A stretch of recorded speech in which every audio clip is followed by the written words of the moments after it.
Saya mengajak kita untuk bangkit berdiri dan kita dapat bersalaman satu dengan yang lainnya karena kita bersyukur kita bisa memasuki bulan yang baru di bulan Februari di tahun 2022. Minggu pertama. Adakah sukacita pada siang hari ini wajah Bapak Ibu Saudara? Sekalipun tertutup masker, saya melihat bahwa Tuhan senantiasa memberikan sukacita dalam hidup kita. Apapun kita alami sepanjang minggu ini, Tuhan senantiasa menolong kita. Amin. Saya mengajak kita kembali untuk berduduk.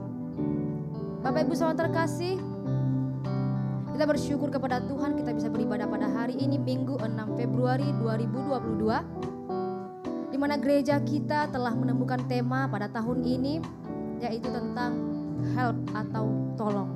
Mari kita berikan tepuk tangan bagi Allah kita yang telah memberkati gereja kita, hamba-hamba Tuhan yang telah menemukan tema ini.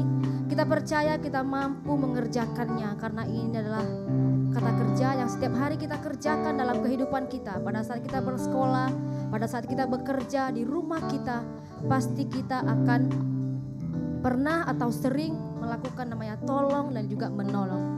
Coba tanya ke sebelah, apakah pernah menolong atau pernah ditolong? Pastinya, karena Tuhan Yesus terlebih dahulu telah memberikan kita pertolongan. Dia telah memberikan nyawanya dan juga hidupnya supaya kita beroleh hidup yang baru. Amin.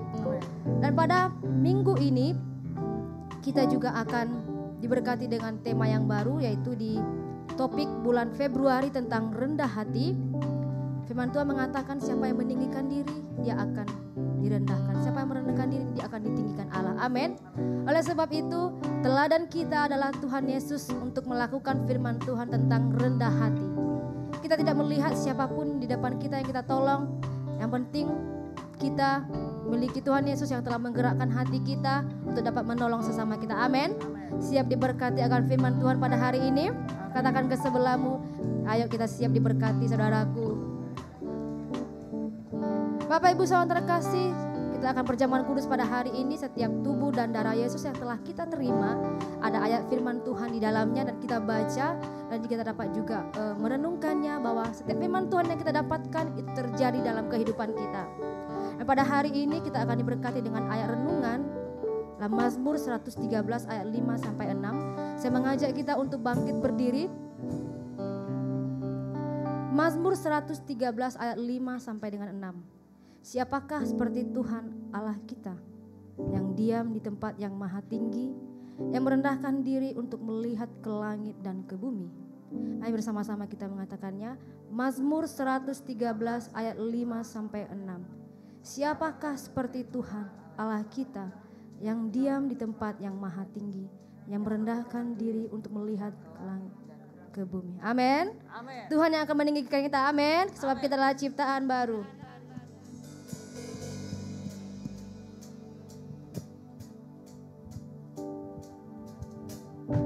Terima kasih Tuhan, kami bersyukur kepada Engkau Tuhan pada hari ini. Kami dapat masuki bulan yang baru semua oleh karena kebaikan-Mu. Kami bersuka cita karena Yesus ada dalam hidup. Amin.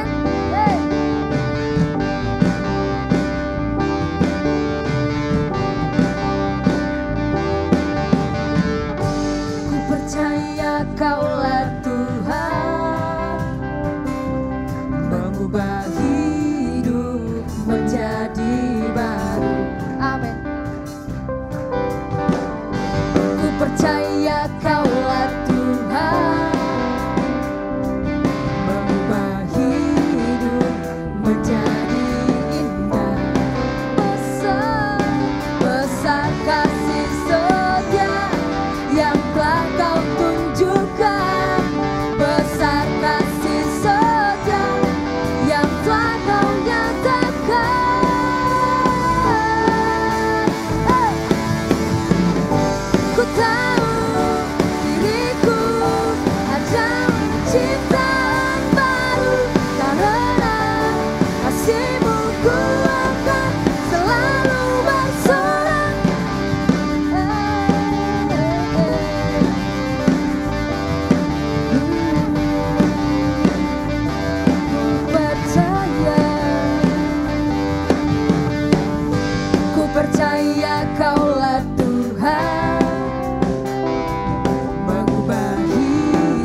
Bagi seluruh jemaat Tuhan, katakan dengan segenap hati.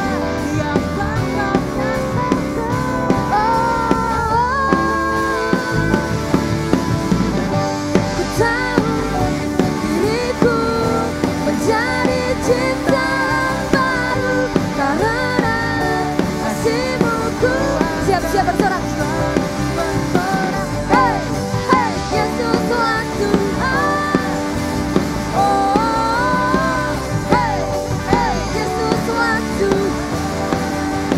Oh, Kau ubahkan diriku menjadi ciptaan baru. Kini ku hidup bagi-Mu. Oh, Kau ubahkan diriku menjadi ciptaan baru. Kini ku hidup bagi-Mu. Katakan dengan segenap hati. Oh, Kau ubahkan diriku menjadi ciptaan baru. Kini ku hidup bagi-Mu. Selalu bersorak. Hey, Yesus Tuhan Tuhan. Oh, mari sorakan. Hey, hey, Yesus Tuhan Tuhan. Oh, ku tahu diriku menjadi ciptaan baru karena kasih-Mu akan selalu bersorak. Hey, hey, oh, hey, hey. Lebih lagi sorakan. Hey, hey. Sekali lagi. Hey, Yesus Tuhan Tuhan.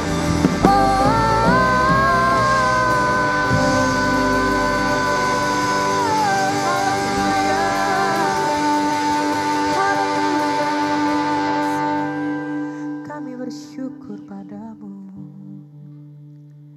Terima kasih Tuhan untuk kasih-Mu. Terima kasih untuk kesetiaan-Mu. Kami mengucap syukur untuk setiap perbuatan-Mu yang ajaib. Sebagaimana Engkau memberikan hidup-Mu kepada kami. Ini hidup kami berikan kepada-Mu.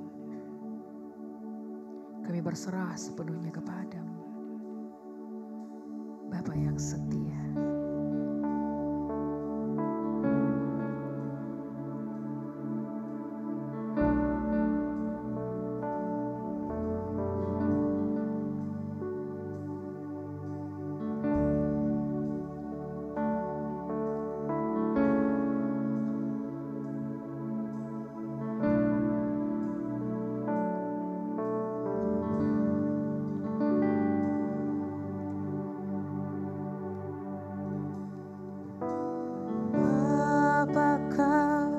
Setia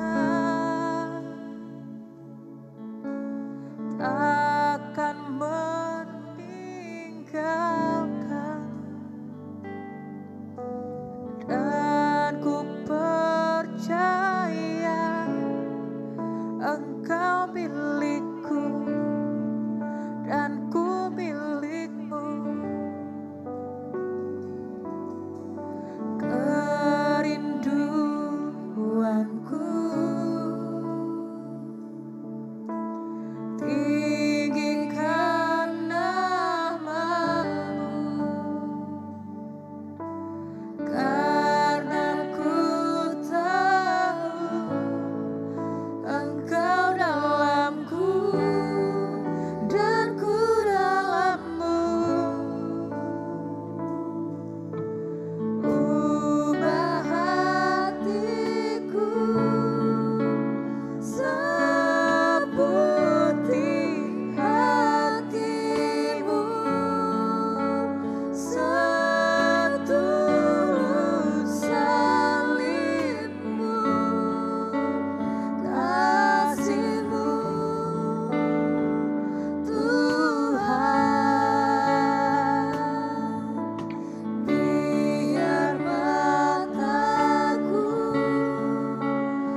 You're my hope. I'll trust in you. So my soul surrender. So my soul surrender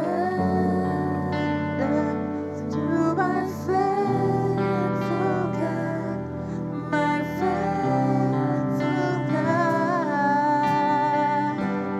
You're my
my home and anchor.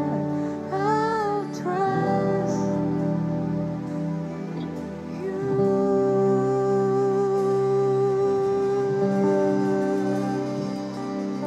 Haleluya seluruh jemaat Tuhan, mari kita satukan hati kita akan mengucap syukur, baik juga kita akan menaikkan doa syafaat. Terima kasih Bapa, terpujilah namamu Tuhan. Engkaulah harapan kami, Engkaulah sahu bagi jiwa kami, Engkaulah segalanya Tuhan. Terima kasih buat hari-hari yang indah yang telah Kau jadikan kepada kami, sehingga pada hari ini kami dapat memasuki bulan yang baru, bulan Februari. Tuhan, terpujilah namamu. Terima kasih buat semua kebaikan-Mu. Terima kasih buat semua Tuhan Yesus pertolongan-Mu Tuhan di sepanjang bulan Januari. Kami melihat Tuhan Yesus Engkau begitu ajaib Tuhan.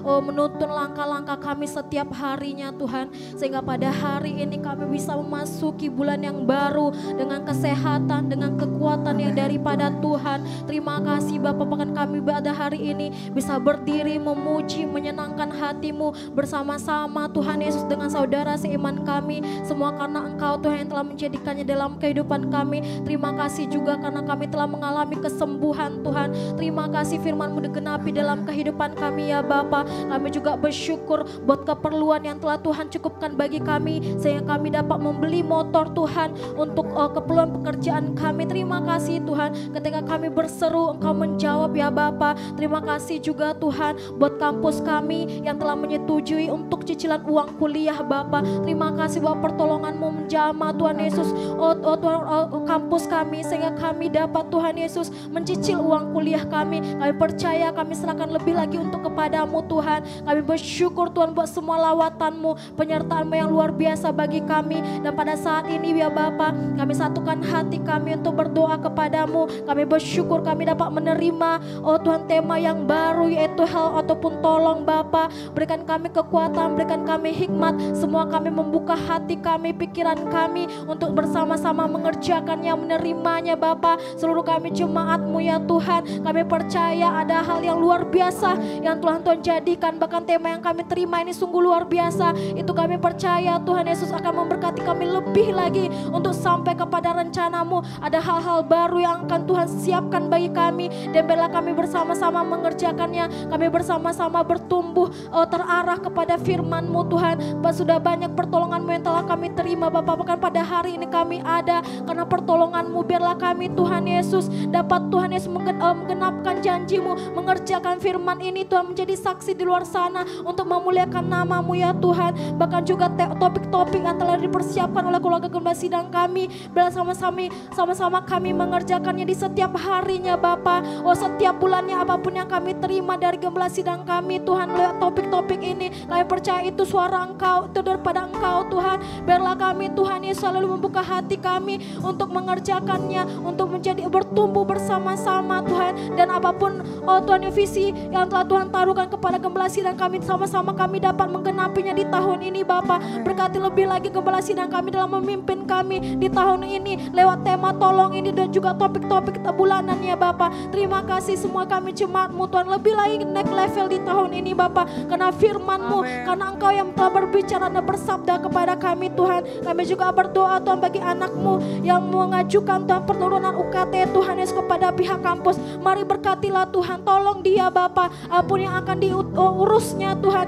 Tuhan Yesus tolong Tuhan permudah semuanya, sehingga urusannya untuk penurunan UKT ini dijadikan Tuhan baik juga ke pihak kampus, jamah hati mereka, tidak mempersulitnya Bapa, bahkan mempermudah, menolongnya Tuhan, dan memberi Tuhan Yesus penurunan bagi UKT-nya Tuhan. Yang kami percaya dia juga dapat Tuhan membayar UKT-nya Tuhan di setiap semesternya. Terima kasih Tuhan karena Engkau yang telah mencukupkan segala kebutuhan kami, dan kami percaya Engkau Tuhan yang mampu mengerjakannya dalam kehidupan anak-Mu ini Bapa. Terima kasih Tuhan, ini doa kami, dan di dalam nama Yesus kami patahkan segala pekerjaan si jahat, dalam nama segala kekerasan hati tidak menyambut topik tema di tahun ini. Tinggalkan kami seluruh jemaat Tuhan tidak mau mengerjakannya, dalam nama tinggalkan kami tidak membawa kepada kehidupan sehari-hari. Tinggalkan kami seluruh jemaat Tuhan di dalam nama Tuhan, pencuri berkat firman Tuhan lewat tema dan tahun ini telah berkuasa tidak menjadi orang-orang lebih dari pemenang. Tinggalkan kami dalam nama Yesus, menghalangi UKT kami dalam nama Tuhan Yesus. Segala kegagalan, segala yang mengeraskan hati dari pihak kampus tidak berkuasa dalam nama Yesus. Yesus, demi nama Yesus. Terima kasih Tuhan. Kami serahkan kehidupan kami dari topik dan tema kami Tuhan. Syukur Bapa, haleluya Bapa, amin.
Tuhan, kami bersyukur, sangat-sangat bersyukur kepadamu.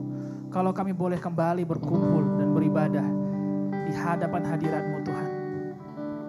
Di manakah kami ada kalau tanpa kasih-Mu yang menyelamatkan kami? Just only by your grace Tuhan. Hanya karena kasih-Mu yang menyelamatkan kami. Kalau kami boleh ada pada hari ini, semua karena pertolongan-Mu Tuhan. Semua karena kasih-Mu, semua karena kebaikan-Mu. Kami yang hadir pada hari ini mau belajar lebih dalam lagi mengenai kasih-Mu, mengenai hati-Mu, betapa panjang, lebar, dalamnya, dan tingginya. Kasih yang tidak bisa dimengerti oleh pengetahuan manusia, itulah kasih-Mu Tuhan. Maka pada siang hari ini bantu kami mengerti akan kasih-Mu. Bantu kami memahami betapa Engkau sayang pada kami. Betapa Engkau mau dan sanggup untuk melepaskan dari segala kesesakan kami. Terima kasih Bapa, bila pada siang hari ini semua mata kami boleh terbuka, hati kami pun boleh terbuka Tuhan. Dan telinga kami boleh mendengarkan akan sabda-Mu. Baik saya yang menyampaikan maupun semua jemaat-Mu yang mendengarkan. Sama-sama kami diberkati. Biarlah pada siang hari ini kami temukan sesuatu di dalam firman-Mu. Kami temukan pengetahuan, kami temukan hikmat, dan kami temukan kekuatan di dalam firman-Mu. Sehingga ketika kami pulang, tidak dengan cara hidup yang sama, tetapi dengan cara hidup yang lebih baik. Dengan cara hidup yang lebih baik. Dengan satu tujuan kami, yaitu nama Tuhan Yesus dipermuliakan atas kami. Terima kasih Bapa, hadirat-Mu menenangkan, hadirat-Mu mendamaikan kami semua. Sehingga kami bisa menerima firman-Mu Tuhan dengan sukacita. Terima kasih Bapa, dalam nama Yesus kami mengucap syukur, haleluya, amin. Silakan duduk Bapak Ibu Jemaat, yang dikasihi Tuhan Yesus. Selamat siang semuanya, haleluya, dan selamat hari Minggu Bapak Ibu Saudara yang terkasih. Selamat datang juga di ibadah yang kedua buat semua jemaat yang beribadah pada siang hari ini, haleluya. Adakah sukacita hari ini Bapak Ibu Saudara? Ada sukacita? Ada. Nah tadi sudah disampaikan bahwa tema kita pada tahun 2022 sudah disampaikan, sudah dipublish dan sudah ditemukan, itu semua karena kebaikan Tuhan, itu semua karena seizin Tuhan, dan tentu tidak mudah untuk bisa menemukan apa yang mau kita pelajari bersama di tahun 2022 ini. Nah, kita sudah temukan sebenarnya dari 3 minggu yang lalu, tapi terus perlu dikaji, terus perlu dibahas sampai memang betul-betul kita dapatkan, oke, that's it. Ini yang mau kita pelajari pada tahun ini. Nah, tema kita pada tahun 2022, Bapak Ibu Saudara semua adalah help, yaitu tolong atau pertolongan atau tolong menolong, help. Kita ada pada hari ini semua itu karena pertolongan Tuhan. Sebagai orang yang menyadari kasih Tuhan, maka kita pun sadar bahwa kalau kita ada pada hari ini, itu bukan karena kekuatan kita sendiri. Sehingga kita datang memuji menyembah Tuhan penuh ucapan syukur, bukan untuk menunjukkan arogansi kita sebagai seorang Kristen, tetapi untuk menunjukkan bahwa memang kita mengucap syukur dan kita sangat menyadari bahwa kalau kita boleh tiba di sini, itu semua karena kebaikan hati Tuhan. Dan sebagai anak-anak Tuhan yang sudah ditolong Tuhan, nah kita dipanggil bukan hanya untuk ditolong terus, menerima pertolongan terus, amin. Tetapi kita dipanggil, kita dipilih untuk melakukan pekerjaan baik. Pertolongan yang sudah kita terima, itu perlu kita untuk salurkan kepada mereka yang memerlukan pertolongan. Jadi pertolongan Tuhan tidak hanya berhenti di kita. Ayat yang mendasari daripada tema help ini dalam Efesus 3 ayat 18 sampai 19.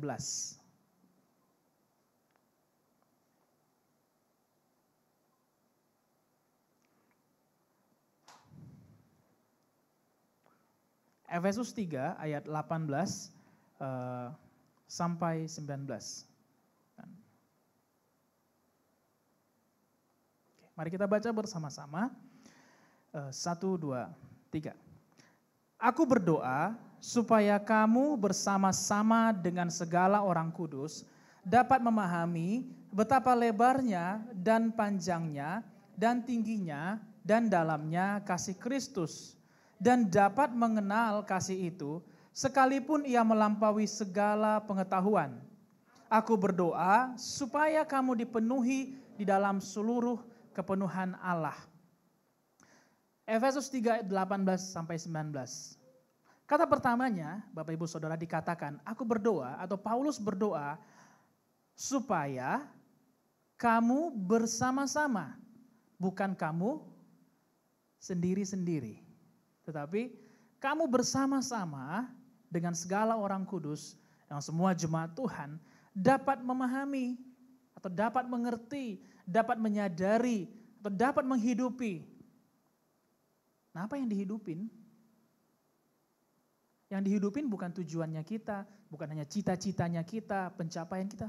Tidak, tetapi Paulus berdoa supaya secara dalam hidup kita bersama-sama, yang kita hidupin, yang kita kenali adalah panjangnya, lebarnya, tingginya, dan dalamnya kasih Kristus. Yang walaupun kasih itu gak akan pernah kita mengerti, bahkan dengan pengetahuan kita. Kalau ditanya kenapa Tuhan menyelamatkan kita, kenapa Tuhan mau mati bagi kita, dan kenapa Tuhan memberkati kita. Mungkin tidak ada yang bisa jawab apa alasan detail kenapa Tuhan melakukannya. Nah, kasih yang tidak bisa dimengerti tersebut, itulah yang kita hidupin bersama-sama di dalam kumpulan jemaat Tuhan. Dan dapat mengenal kasih itu sekalipun ia melampaui segala pengetahuan. Apa tujuannya? Aku berdoa supaya kamu dipenuhi di dalam seluruh kepenuhan Allah. Kita menolong orang, kita mengasihi orang lain bukan supaya kita dihabisi. Bukan supaya apa yang ada pada kita menjadi kekurangan. Tidak. Justru ketika kita menolong, kita menyalurkan kasih Allah itu, kita semakin dipenuhi dengan kepenuhan Allah. Bukan dipenuhi dengan kesuntukan, kelelahan, bukan dipenuhi dengan sakit penyakit kita, bukan dipenuhi dengan rasa bersalah, bukan dipenuhi dengan rasa tertuduh, tetapi dipenuhi dengan kepenuhan Allah. Sama-sama kita katakan dipenuhi dengan kepenuhan Allah. Nah, untuk kita dipenuhi dengan kepenuhan Allah, tidak cukup hanya kita dipenuhi terus, tapi kita pun perlu menyalurkan supaya ada rongga lagi untuk Tuhan terus mengisi ke dalam kita, Bapak Ibu Saudara. Amin. Nah, tema ini pun akan memperkuat daripada tema sebelumnya tahun 2021 yang kita pelajari, yaitu purpose ataupun tujuan. Dari tema yang baru yaitu menolong, ini memperkuat tema yang sebelumnya, di mana itu menjadi evaluasi bagi kita. Apakah yang sedang kita hidupi pada hari ini? Kalau apa yang sedang kita hidupi, kita kerjakan, kita perjuangkan, apakah itu menolong orang lain? Apakah itu menolong keluarga kita? Apakah itu menolong diri kita sendiri? Kalau memang itu menolong, maka benar itulah tujuan Tuhan dalam hidup kita. Karena sekali lagi bahwa kita diciptakan untuk perbuatan baik. Menolong adalah salah satu perbuatan baik. Namun kalau apa yang kita hidupi pada hari ini justru menyusahkan. Menyusahkan diri kita, menyusahkan orang lain, menyusahkan keluarga kita, atau menyakiti orang lain. Maka besar kemungkinan apa yang sedang kita hidupi bukanlah tujuan Tuhan dalam hidup kita. Nah, kita berdoa bersama-sama bahwa melalui tema yang baru yaitu help, yaitu menolong ataupun pertolongan, kita dapat semakin yakin bahwa apa yang sedang kita hidupi hari ini adalah benar tujuan Tuhan di dalam hidup kita. Amin. Nah, katakan kiri kanannya menolong. Katakan satu lagi ditolong. Gitu. Tema kita pada bulan Februari, ada 12 tema yang akan membantu kita mengerti mengenai help ini, Bapak Ibu Saudara. Bulan lalu kita bahas mengenai mujizat dan keajaiban. Kita belajar bahwa kita hidup itu di dalam mujizat dan keajaiban Tuhan. Bahwa pertolongan Tuhan ada di sekitar kita. Tidak terlalu jauh. Justru pertolongan Tuhan sangat dekat dengan kita. Pada bulan yang baru ini kita bahas tema yang baru yaitu mengenai rendah hati. Sama-sama kita katakan rendah hati. Kita lihat dalam Matius 11 ayat 28 sampai 29.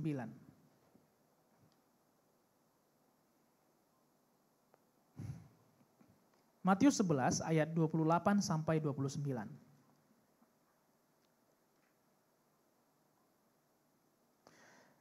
Mari kita baca. Marilah kepadaku semua yang letih lesu dan berbeban berat, aku akan memberi kelegaan kepadamu. Pikulah kuk yang kupasang dan belajarlah kepadaku. Karena aku lemah lembut dan rendah hati, dan jiwamu akan mendapat ketenangan. Saya akan bacakan Matius 11 ayat 28 dalam terjemahan sederhana Indonesia. Dikatakan seperti ini. Datanglah kepadaku, kamu semua yang lelah menanggung berbagai kesusahan berat. Aku akan menolongmu dan membuatmu lega. Yesus mengetahui bahwa kehidupan di dunia ini dapat membawa kita kepada fase yang namanya stuck atau fase yang kita namakan kelelahan. Yesus tahu akan hal tersebut. Ini juga yang kita pelajari pada minggu yang lalu, di mana judulnya adalah keluar dari kebuntuan. Kita belajar dari percakapan Abraham dengan Allah. Allah sangat rindu Abraham keluar dari kebuntuannya, dari kelelahannya, dari stucknya. Yang kita pelajari pada minggu lalu ada 3 poin. Yang pertama, kita harus keluar dari rutinitas yang menjemukan. Dan kemudian yang kedua, kita mengenal kasih Allah lebih daripada berkat-berkatnya. Dan yang ketiga, kita memperkuat, memperdalam iman kita, walaupun pertolongan itu belum datang. Walaupun pertolongan itu belum datang. Dalam Matius 11 ayat 28 yang kita baca, malah semakin ditekankan kembali bahwa Yesus sangat rindu bahwa setiap orang-orang yang percaya kepadanya tidak hidup dalam kelelahan. Yesus mau kita keluar dari kelelahan. Kelelahan akibat apa? Kelelahan akibat kesusahan-kesusahan harian yang kita hadapi. Ada beberapa ya, mungkin banyak hal yang sedang kita perjuangkan setiap harinya, bukan? Ada yang berjuang buat sekolahnya, ada yang berjuang buat perkuliahannya, ada yang berjuang buat pekerjaannya, buat usahanya, bisnis, ada yang berjuang buat keluarganya, buat hubungannya, ada yang berjuang buat pernikahannya. Tuhan sangat rindu setiap kali kita berjuang tidak berakhir kepada kelelahan. Dan Tuhan mau menyegarkan kita dari kelelahannya. Kelelahan yang kita hadapi. Selain daripada 3 hal yang kita pelajari pada minggu yang lalu, kita akan belajar lebih dalam lagi pada hari ini. Dari Matius 11 tadi, Bapak Ibu Saudara, Yesus sampaikan bagaimana caranya untuk mendapatkan pertolongan dari kelelahan. Ada 3 hal lagi. Yang pertama, datang kepada Yesus. Yang kedua, pikul kuk yang Yesus pasang. Dan yang ketiga, belajar kepada Yesus. Saya akan ulangi lagi, ada 3 hal yang disampaikan dalam Matius 11 ayat 28 sampai 29. Bagaimana supaya jiwa kita keluar dari kelelahan? Kita perlu datang kepada Yesus, lalu kemudian pikul kuk yang Yesus pasang, dan kemudian belajar kepada Yesus. Datang, pikul, dan belajar. 3 hal ini membutuhkan suatu sikap hati yang namanya kerendahan hati. Orang yang sombong, orang yang tinggi hati, mana mau datang, mana mau memikul, dan mana mau belajar. Justru orang yang datang, orang yang memikul, orang yang mau belajar adalah orang-orang memiliki sikap kerendahan hati, bukan mereka yang tinggi hati. Dari sini kita bisa belajar bahwa orang yang selalu merasa bisa atau selalu merasa mampu, malah mereka akan kehilangan kesempatan untuk mendapatkan pertolongan. Justru mereka yang rendah hati yang mendapatkan kesempatan untuk mendapatkan pertolongan. Amsal 18 ayat 12 berkata, tinggi hati mendahului kehancuran, tetapi kerendahan hati mendatangkan kehormatan. Kondisi kelelahan biasanya tidak akan membawa kita kepada fase yang lebih baik. Benar ya? Kalau orang lelah, capek, dan apalagi kalau terjadi berhari-hari, biasanya kalau sudah kelelahan ujung-ujungnya apa? Sakit. Maka mungkin kalau ada yang pergi ke dokter, dikatakan dokternya bilang, wah bapak, ibu, om, tante, ini hanya kelelahan saja. Kelelahan bisa saja kelelahan fisik, bisa saja kelelahan psikis, kelelahan mental. Kalau kelelahan fisik, bisa dengan tidur, lalu kita bangun dan kemudian segar kembali. Tapi kelelahan mental, kelelahan batin kita, siapa yang bisa memulihkan?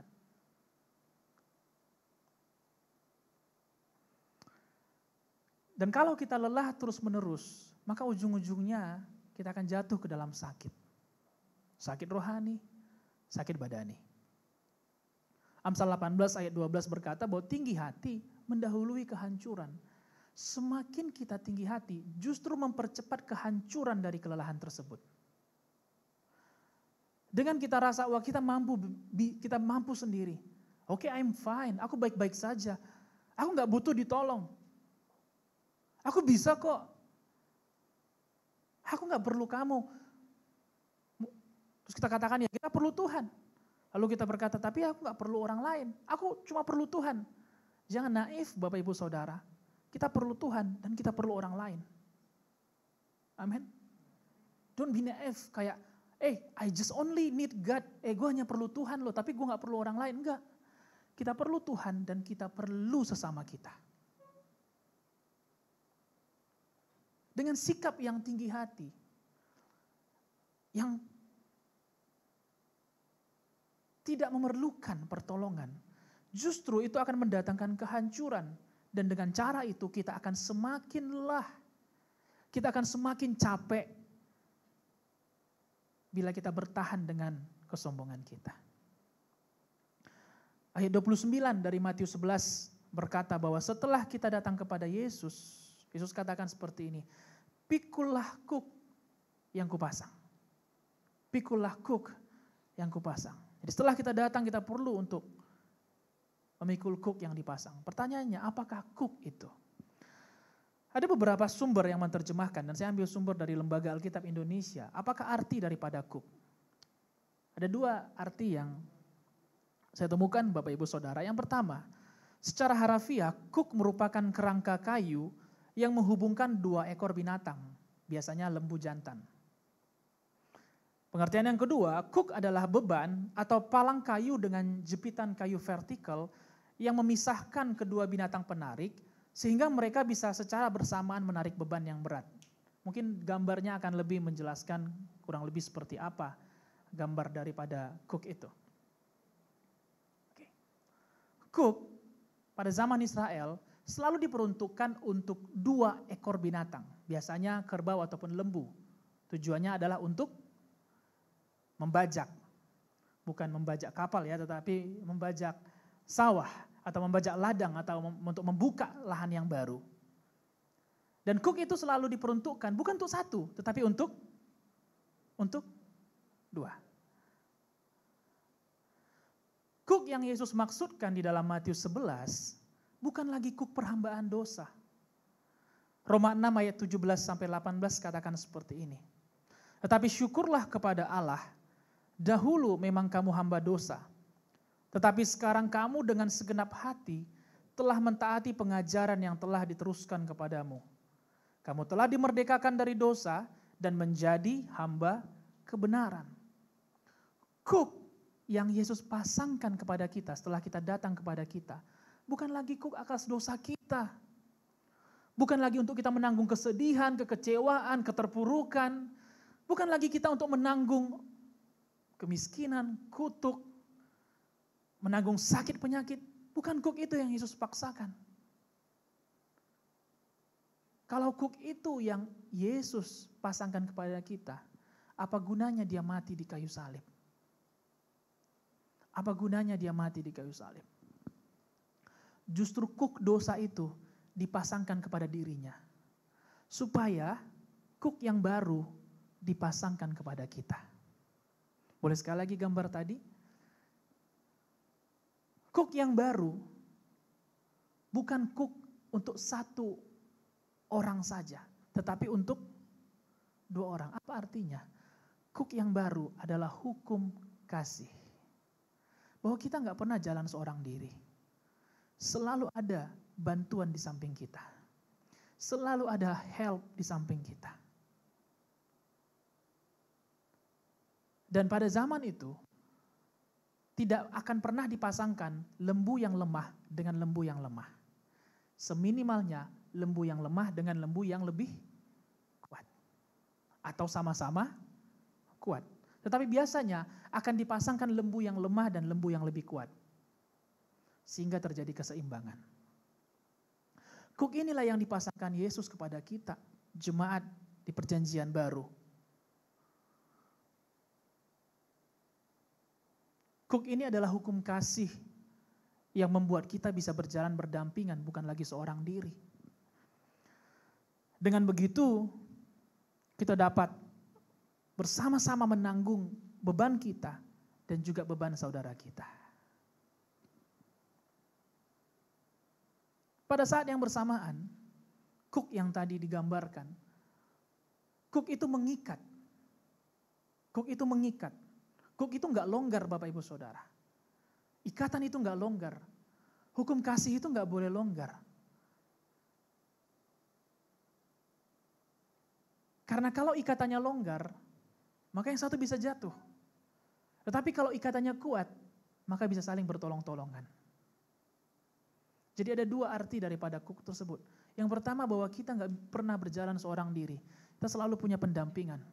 Dan yang kedua, bahwa kuk itu mengikat kita. Sehingga kita bisa saling bertolongan. Kolose 3 ayat 14 berkata, dan di atas semuanya itu, kenakanlah kasih sebagai pengikat yang mempersatukan dan menyempurnakan.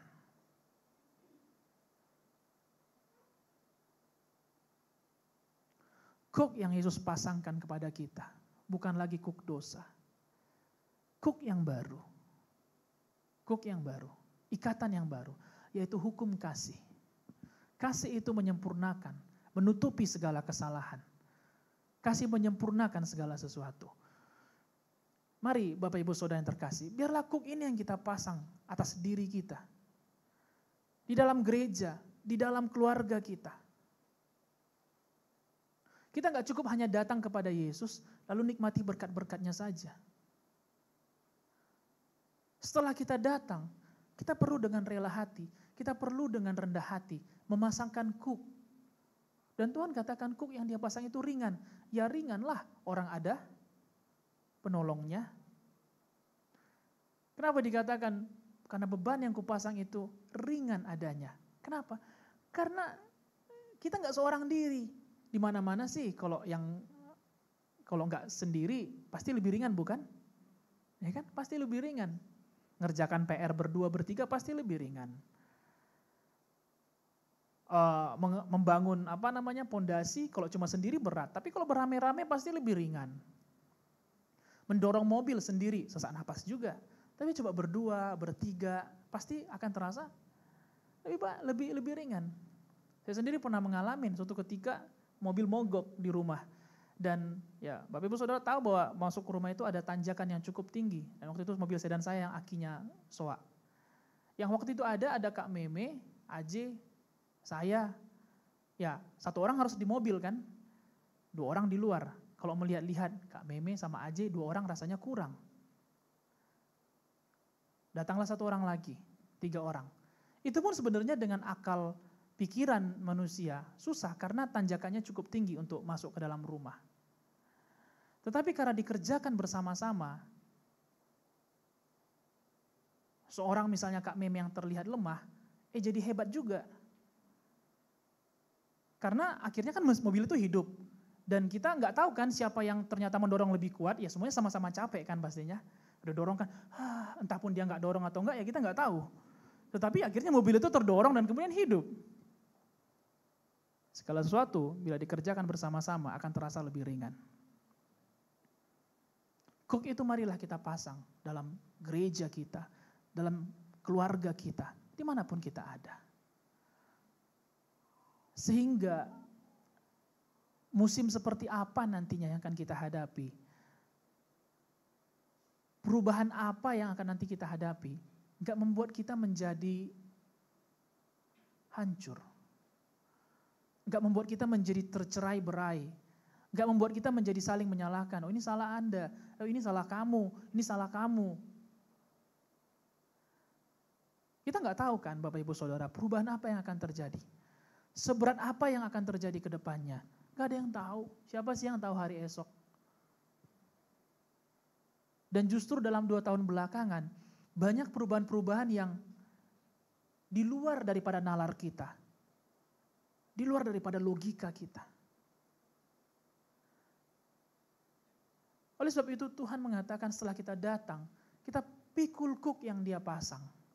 Karena dengan kuk tersebut, itu yang akan menjamin kita bisa berjalan menarik beban walaupun beban itu berat. Haleluya. Nah setelah kita memakai kuk itu, di mana kuk dalam perjanjian baru adalah hukum kasih. Allah tahu bahwa kuk yang baru bukanlah beban yang biasa bagi kita. Beban yang maksudnya sudah tahu cara memakainya seperti apa, tidak. Oleh sebab itu karena ini kuk yang baru, kita perlu belajar bagaimana cara mengenakannya. Datang, pikul, lalu belajar.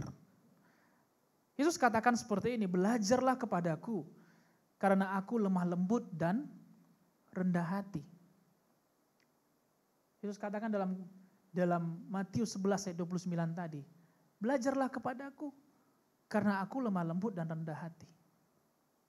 Pernyataan Yesus itu dia katakan di usia yang masih muda. Di awal-awal Yesus memulai pelayanan. Dan Yesus berkata seperti itu bukan hanya kepada orang yang lebih muda dari dia, tetapi juga kepada orang yang lebih tua daripada dia. Sekilas mungkin kita ngerasa bahwa, wah ini seperti suatu pernyataan yang sombong. Belajar padaku, karena aku lemah lembut dan rendah hati. Bukan, Bapak Ibu Saudara. Pernyataan yang keluar dari mulut Yesus bukan sebuah pernyataan kesombongan. Melainkan karena Yesus kenal siapa dirinya. Orang yang rendah hati adalah orang yang mengenal siapa dirinya. Bukan yang tidak mengerti siapa dirinya. Atau percaya diri rendah. Dan bukan orang yang suka membesar-besarkan dirinya. Saya bacakan sekali lagi. Orang yang rendah hati adalah orang yang mengenal siapa dirinya. Bukan yang tidak mengerti siapa dirinya atau percaya diri yang rendah. Dan bukan orang yang suka membesar-besarkan dirinya. Itulah orang rendah hati. Rendah hati berbeda dengan rendah diri. Justru banyak orang yang gak punya apa-apa, malah mereka menjadi lebih arogan untuk menutupi ketidakadaannya. Untuk menutupi ketidakadaannya.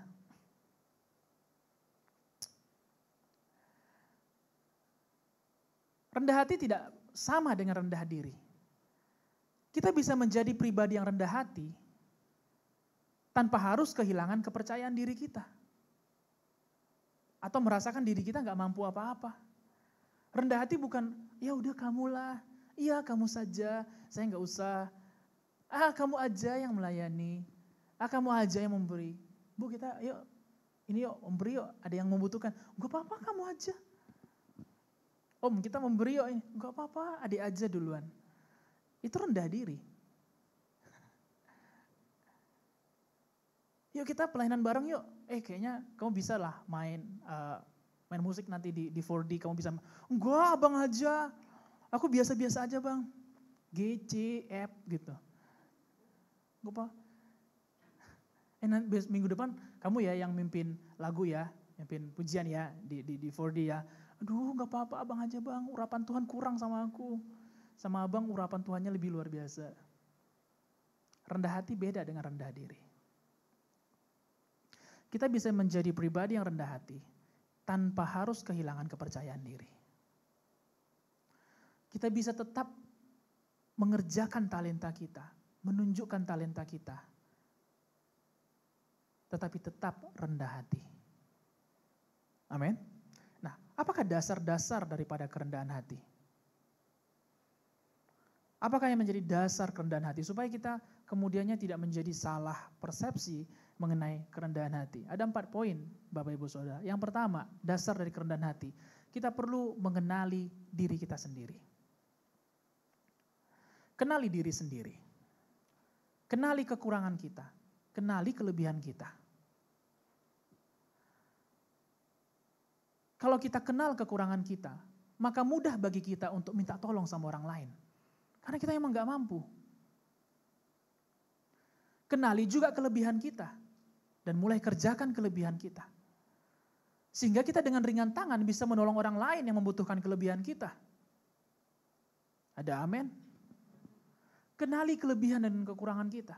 Banyak orang yang menjadi arogan karena gak tahu di mana kekurangannya. Sehingga untuk menutupi kekurangannya, dia jadi arogan. Dia menjadi sombong. Saya pernah beberapa kali bicara sama beberapa orang dan pembicaranya mengenai beberapa tokoh ataupun beberapa teman-teman sejawat atau yang lain. Loh kok si Anu begitu ya? Kok ngomongnya begitu? Kok begitu? Saya katakan saya jawab seperti ini. Apalagi emangnya yang dia bisa selain menutupi kekurangannya dengan arogansinya.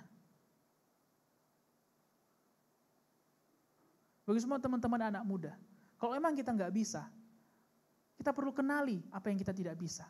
Dan dengan rendah hati mengakui kekurangan kita. Jangan supaya kita kayak terlihat sempurna, baik-baik saja, lalu kita tutupi dengan arogansi kita. If you are not okay, say it that you are not okay. Kalau kita sedang tidak baik-baik saja, katakan bahwa kita sedang tidak baik-baik saja. Jangan kemudian lari sana sini, lalu kemudian menutupinya dengan menjadi seorang sosok yang misterius gitu. Sehingga orang, si Anu kenapa? Si Anu kok ini? Misterius gitu. Sehingga orang pun jadi, bukan gak ada pertolongan, tetapi orang pun enggan untuk menolong. Kenapa? Karena sangat misteriusnya gitu. Ada gak sih yang pernah kayak gitu?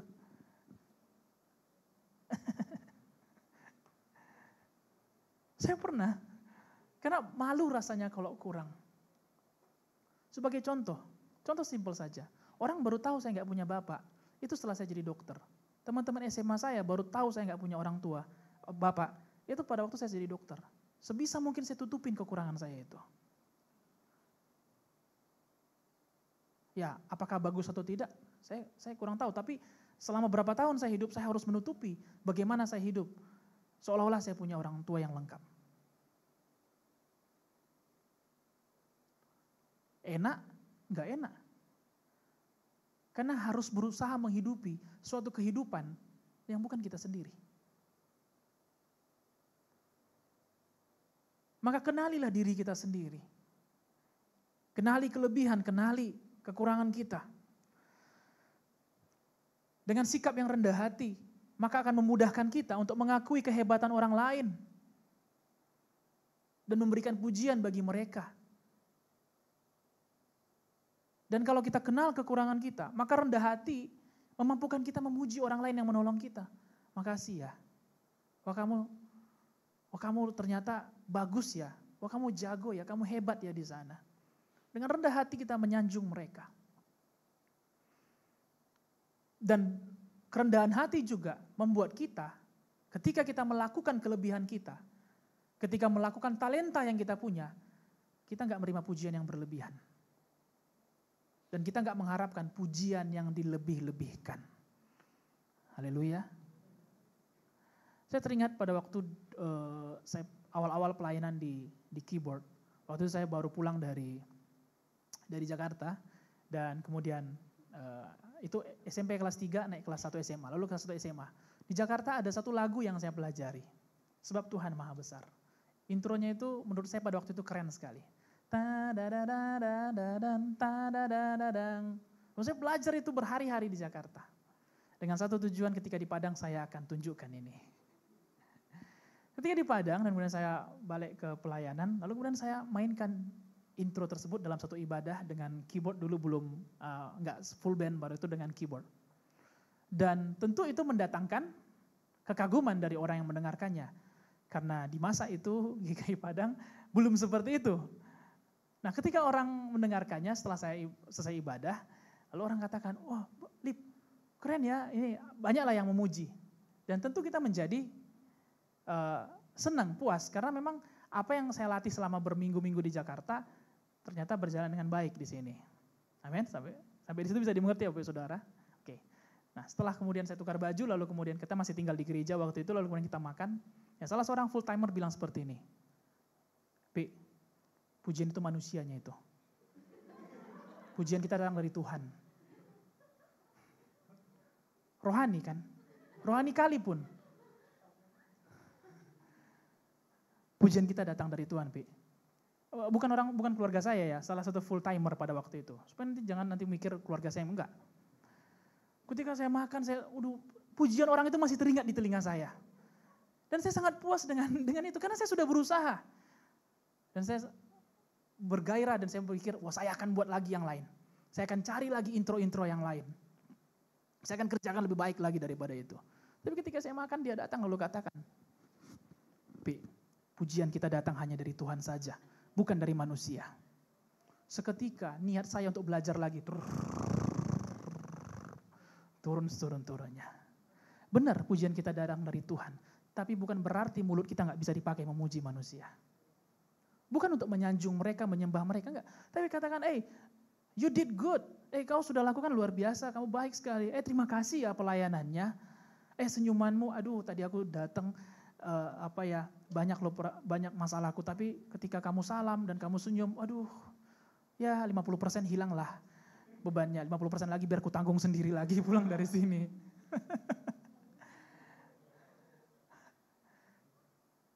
Memang pujian kita datang dari Tuhan. Tapi bukan berarti kita gak bisa memuji sesama kita yang sudah mengerjakan kelebihannya. Karena dengan memberikan pujian kepada mereka, mereka pasti akan mengerjakan lebih baik lagi daripada itu. Amin.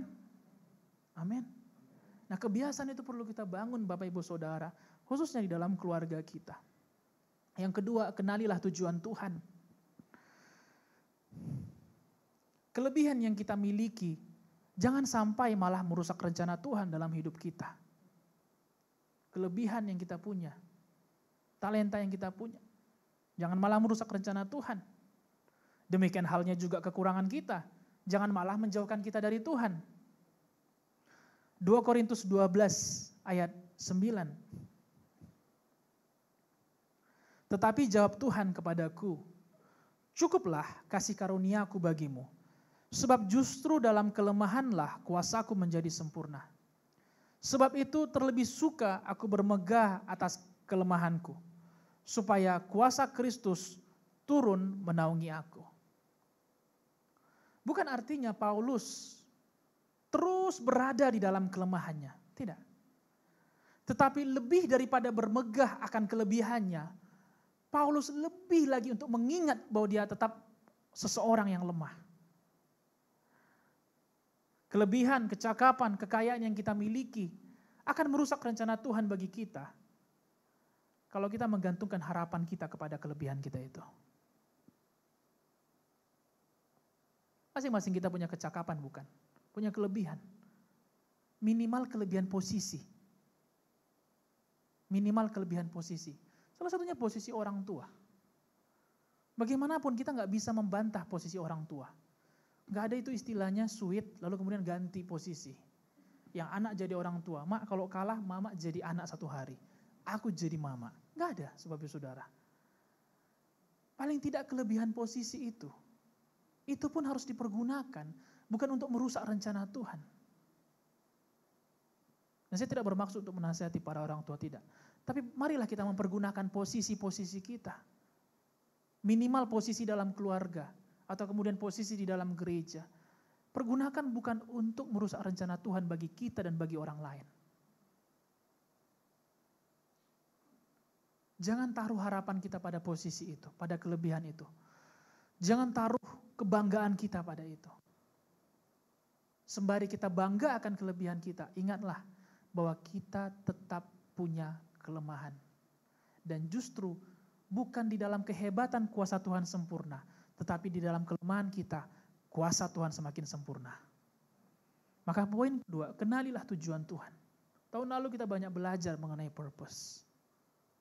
Dan kami berharap bahwa tahun ini pun lewat tema menolong, kita semakin mengenal bahwa hidup kita ini untuk menolong orang lain. Hidup kita ini karena ditolong Tuhan. Itulah purpose kita. Itulah purpose kita. Kalau kita tahu bahwa tujuan Tuhan bagi kita sebagai seorang anak, as a children, as a kids di dalam rumah kita, kalau kita kenal tujuan Tuhan, maka kurang cocok pun yang kita rasa. Kita tahu bahwa ada tujuan Tuhan. Tuhan gak salah menempatkan kita di sana. Tuhan gak sembarangan tempatin kita di sana. Dan kalau kita mengerti itu, maka dengan rendah hati kita mengerjakan kelebihan kita. Dan dengan rendah hati kita meminta pertolongan. 1 Timotius 6 ayat 17.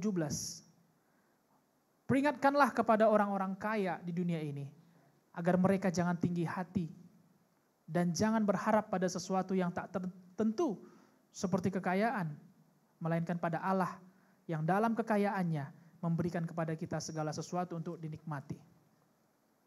Poin yang ketiga, dasar daripada kerendahan hati, adalah kesediaan melayani sesama.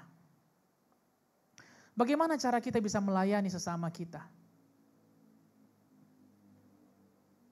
Yaitu dengan menganggap mereka lebih utama daripada kita.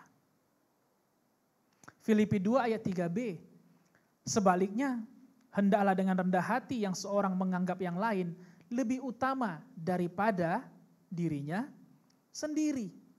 Lebih utama bukan berarti orang itu harus lebih bisa dari kita. Lebih utama bukan berarti orang itu harus lebih kaya, lebih mampu, lebih cakap daripada kita, baru kemudian kita dahulukan. Tidak. Orang dunia pun bisa melakukan yang seperti itu. Bisa, dan itu emang wajar dilakukan. Bagi mereka yang pemimpin, bagi mereka yang mungkin anggota dewan, bagi mereka mungkin yang menjadi orang-orang terdepan, ya setiap kali ada acara mereka akan didahulukan.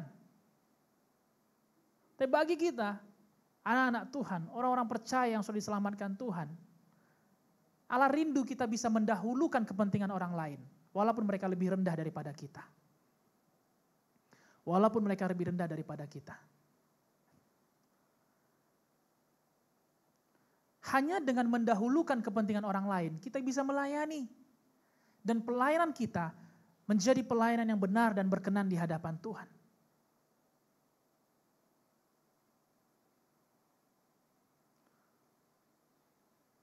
Saudara bisa ingat doa Yesus di Taman Getsemani. Dia punya kepentingan. Dia punya kehendak. Seandainya bisa, biarlah cawan ini berlalu. Tetapi Yesus tahu tujuan Tuhan di dalam dirinya. Dia kenal ketidakmampuannya, kekurangannya. Oleh sebab itu dia datang berdoa dan meminta pertolongan. Karena Yesus mau mendahulukan kepentingan kita daripada kepentingan Dia. Mari belajar Bapak Ibu Saudara untuk menganggap orang lain lebih utama daripada kita. Dengan gitu gak susah bagi kita melayani. Perlu sikap yang rendah hati untuk bisa mendahulukan orang lain. Orang yang sombong akan selalu memikirkan bagaimana mereka selamat terlebih dahulu. Orang yang sombong tidak akan bisa melayani orang lain. Dan tahukah Bapak Ibu Saudara, kesombongan justru menunjukkan bahwa kita lemah. Karena hanya orang-orang yang kuat yang bisa melayani sesama. Kesombongan hanya menunjukkan bahwa kita lemah. Karena hanya orang-orang kuat yang bisa melayani sesama. Yang keempat, yang terakhir, kesediaan untuk belajar. Kita bisa belajar dari semua orang. Tadi pagi pun Gembala Sidang menutup dengan ini. Kita bisa belajar dari semua orang, dari siapapun. Kita belajar tentang pribadi Tuhan, kita belajar tentang firman Tuhan. Tapi jangan kita nggak mau belajar dari apa yang terjadi di sekeliling kita. Bahkan dari orang yang kita anggap lebih rendah, lebih lemah dari kita pun, kita bisa belajar dari mereka. Kita bisa belajar dari mereka. Bagaimana cara kita belajar? Dengan mendengar dan memperhatikan. Kita nggak bisa belajar kalau kita nggak dengar dan tidak memperhatikan. Butuh kerendahan hati untuk bisa mendengar dan memperhatikan. Kalau kedua belah pihak ngomong aja.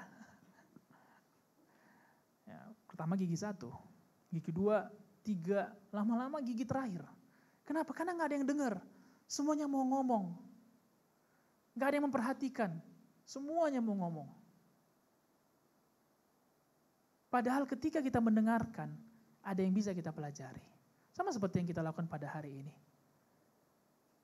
Ketika kita mendengar, dan ketika kita memperhatikan, ada hal yang akan kita pelajari. Selagi kita hidup di dunia, janganlah berhenti untuk belajar, Bapak Ibu Saudara.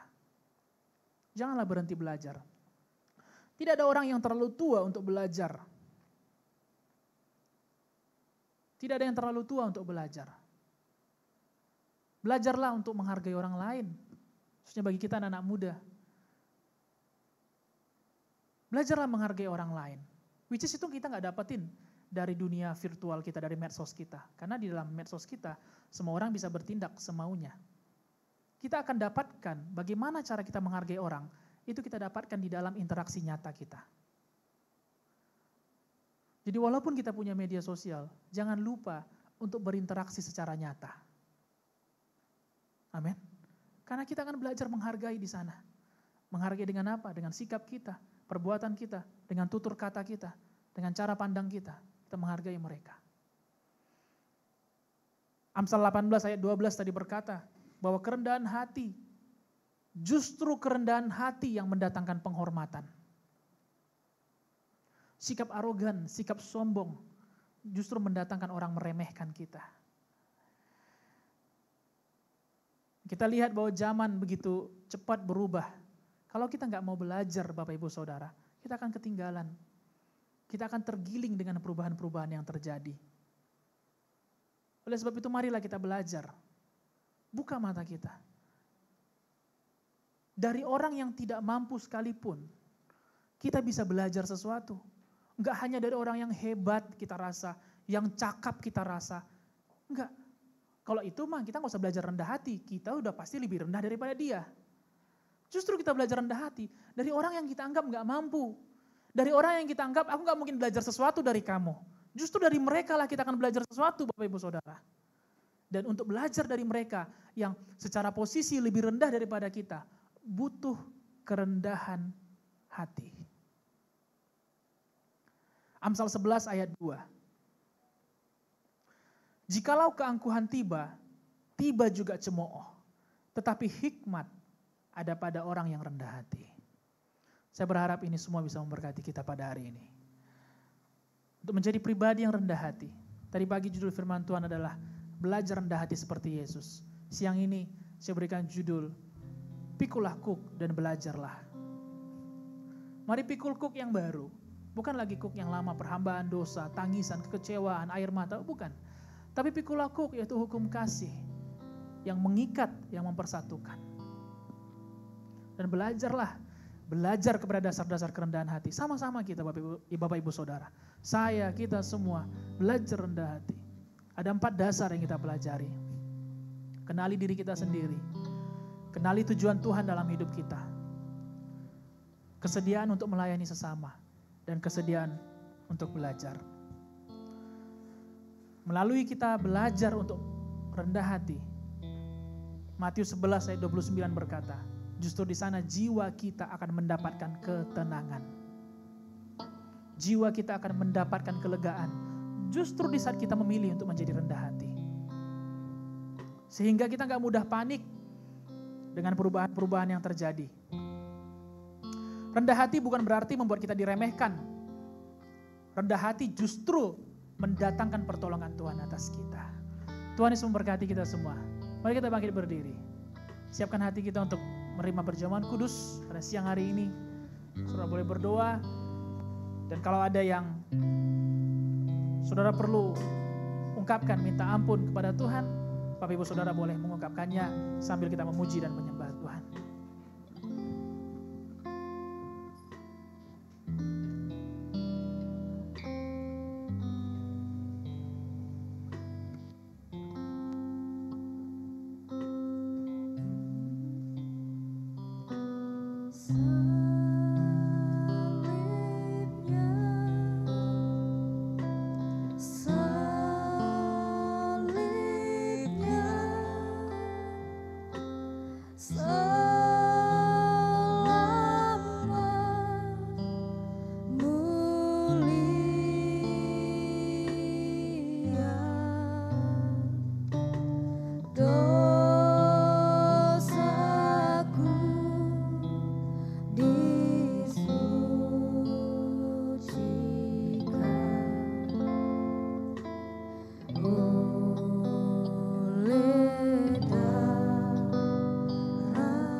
Marilah kita angkat roti di tangan kanan kita. Roti adalah lambang daripada tubuh Yesus. Saya akan bacakan 1 Korintus 11 ayat 23 sampai 24. Sebab apa yang telah kuteruskan kepadamu, telah aku terima dari Tuhan, yaitu bahwa Tuhan Yesus pada malam waktu ia diserahkan, mengambil roti, dan sesudah itu ia mengucap syukur atasnya, ia memecah-mecahkannya dan berkata, inilah tubuhku yang diserahkan bagi kamu, perbuatlah ini menjadi peringatan akan aku. Roti yang ada di tangan kanan kita adalah lambang dari tubuh Yesus.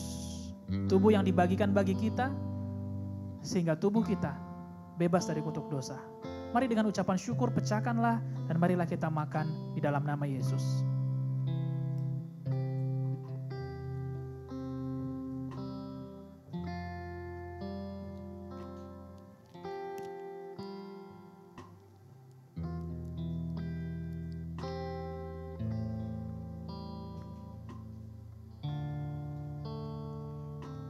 Mari kita angkat anggur yang menjadi lambang daripada darah Yesus. Ayat 25 sampai 26. Demikian juga ia mengambil cawan sesudah makan, lalu berkata, "Cawan ini adalah perjanjian baru yang dimeteraikan oleh darahku. Perbuatlah ini setiap kali kamu meminumnya menjadi peringatan akan aku. Sebab setiap kali kamu makan roti ini dan minum cawan ini, kamu memberitakan kematian Tuhan sampai ia datang." Mari dengan penuh ucapan syukur, terimalah anggur yang menjadi lambang daripada darah Yesus, di dalam nama Yesus.